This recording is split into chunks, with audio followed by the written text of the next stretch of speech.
There are moments when the world seems to pause, holding its breath as if granting you a sliver of peace. I knew it wouldn't last, nothing ever does, but I clung to it anyway.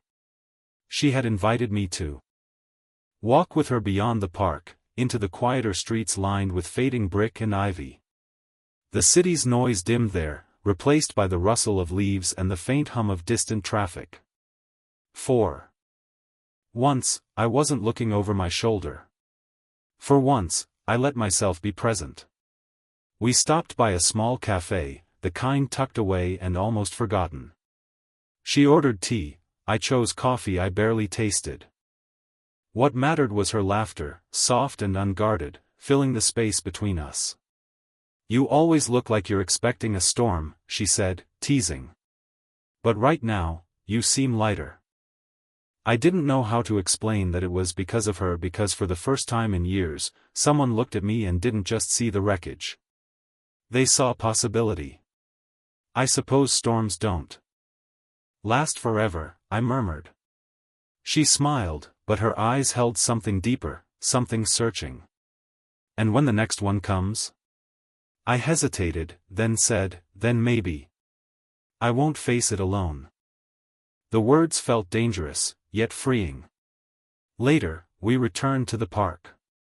She pulled out her sketchbook again, but this time, she didn't draw me.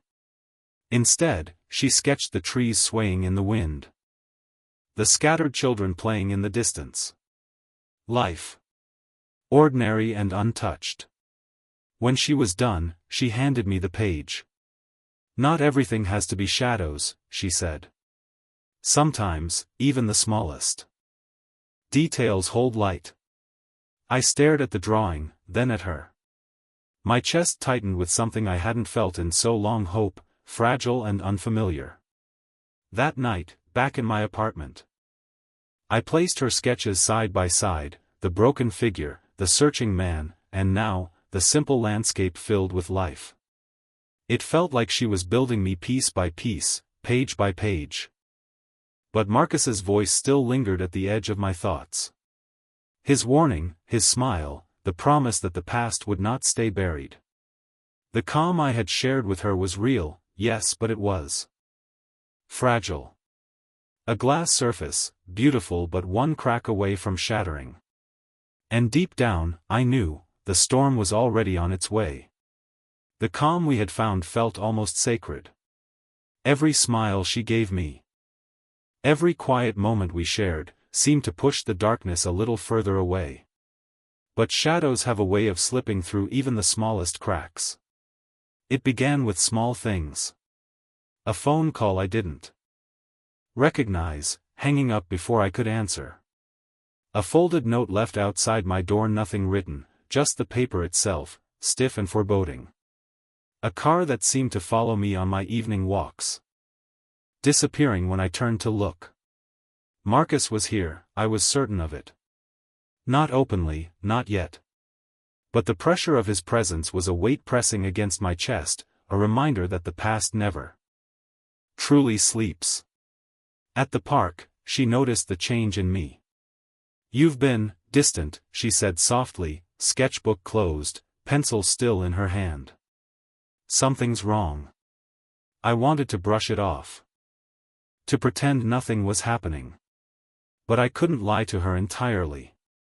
"Someone, from my past," I admitted. "Watching, waiting. I don't know why." She didn't question, didn't press. She just reached out and rested her hand lightly on mine. "Then you won't have to face it alone," she said. Her words were a lifeline, but the knot of fear in my chest didn't loosen. Marcus was out there, waiting. And the moment of confrontation could come at any time. Days passed. The signs grew more frequent. Packages left at my door, unfamiliar vehicles parked across the street, the feeling of being followed even in broad daylight. Each incident whispered, "I know what you've done." I kept this from her, protecting the fragile trust we had built.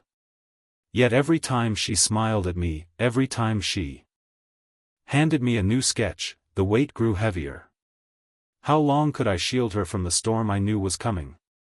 That night, I sat alone, staring at the sketches she had given me. The broken figure. The searching man, the life-filled landscape, all pieces of someone I wanted to become, yet fragments threatened by the shadows closing in. The calm was over. Marcus had not yet acted openly. But his presence was unmistakable. The past was gathering strength in the darkness, preparing for a day when even hope might not be enough. And I knew that day would come soon. The night was thick. With rain, the streets slick and reflective.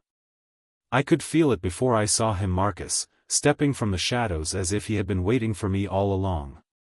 His presence was a cold weight pressing against my chest, a reminder that the past I thought I had buried was alive and hungry. You thought you could run from it, he said, voice low and dangerous. But everything comes back. Everything. I clenched my fists. The sketches she had given me were in my coat pocket, a reminder of light and life fragile, but mine to protect. I didn't have time to think. Marcus advanced. The rain turning his silhouette sharp and menacing. The fight wasn't just physical, it was the culmination of years of fear, rage, and revenge. Every wrong I had committed, every shadow I had carried, felt alive in that moment.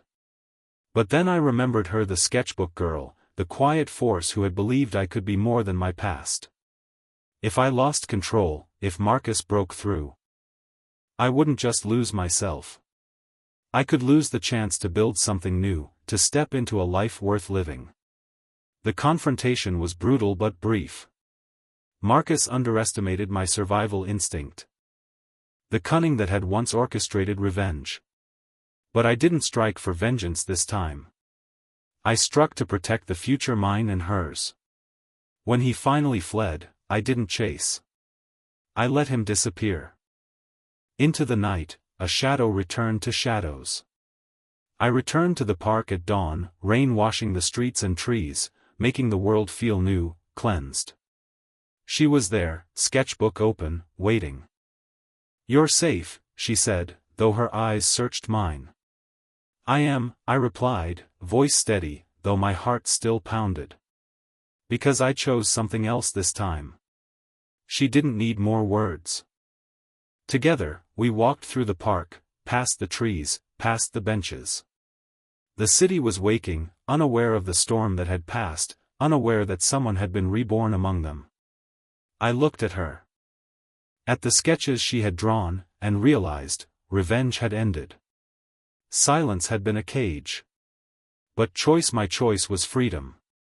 For the first time in years, I allowed myself to breathe. To hope. To step fully into the light. Marcus was gone, for now. But even if he returned, even if the past tried again, I knew I was no longer the man he could break. I had survived the darkness. And with her, I could begin again.